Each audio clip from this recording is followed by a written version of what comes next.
how to do any of that, you know, Hmm. and you go in the same kind of like cycle where like your oldest like looks at you with the spies for the first couple of years till they have their own kids because, you know, you were like, you know, she was my friend, but like hell on wheels with the first kid because you didn't know you're Right. Right. experiencing and stuff like that. And they see you like, you know, my kids, when they see me with my youngest child, they're like, oh, we're talking? Did you just get on a knee to speak? Like, you know, like, I'm confused Right. because you're 20, 21. You're like, Hmm. wait. Me as a parent, I believe, you know, 30 or something like that would have been totally different. I don't know, better, but 100% different than Hmm. a young adult. Yeah. So, I mean, yeah, we could see positive things of that. I think it's hard to look through all of the smoke that happens with social media and with the news and everything to see those positive things. Hmm. Even for me, I'm like, Right. we're doing horrible right now. Right. Because that message is so much uh, echoed over and over again in what we're hearing and what we're, supposedly seeing. And yeah, like, I mean, you're in a workplace, I'm in a workplace. Do I see differences? Yeah, I do.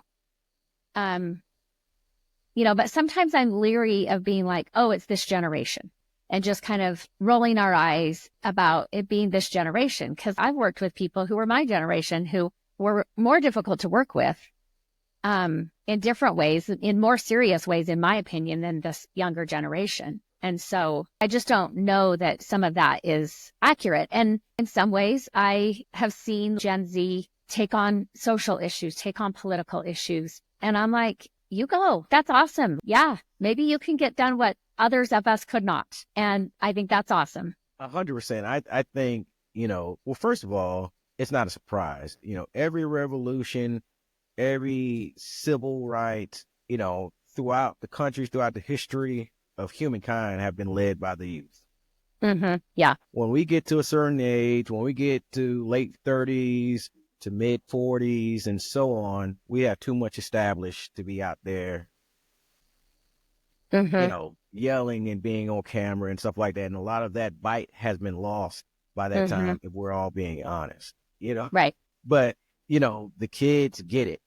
Right. And they've become so much more, you know, inclined about politics and, you know, how they feel. Even in workplace where you started out, you know, I'm like, they speak up for themselves a lot more.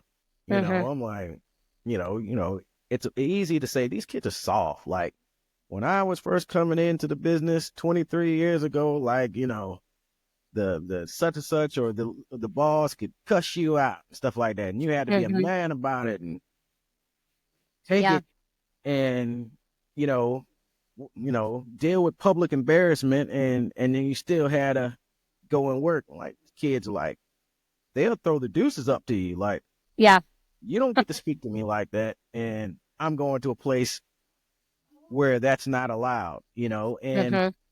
because it keeps happening, these bosses that were very much like that were losing their jobs. Yeah. And so you can't do those kind of things no longer. And it's made the workplace better for not just their generation, but Hmm.